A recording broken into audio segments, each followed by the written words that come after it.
একটু পরে আমরা আল্লাহর দরবারে হাত তুলে মোনাজাত করব।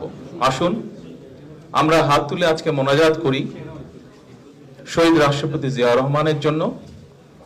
আমরা মোনাজাত করব 1971 সালে লক্ষ লক্ষ মুক্তিযোদ্ধা যারা এই দেশকে স্বাধীন করার জন্য নিজেদের জীবন উৎসর্গ করেছেন, শহীদ হয়েছেন, তাদের জন্য।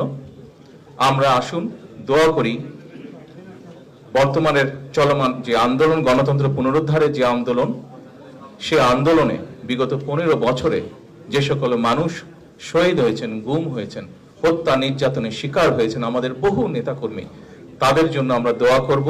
যারা বেঁচে আছেন কিন্তু বিভিন্নভাবে অত্যাচারিত, নির্যাতিত হয়েছে, পঙ্গুত্ব বরণ করেছেন, তাদের সুস্থতার জন্য দোয়া করব। সর্বশেষে পরিশেষে আমরা দোয়া করব দেশের সকল মানুষের জন্য, দেশের জন্য, যেন মানুষের মনে এই দেশকে নিয়ে যে আশা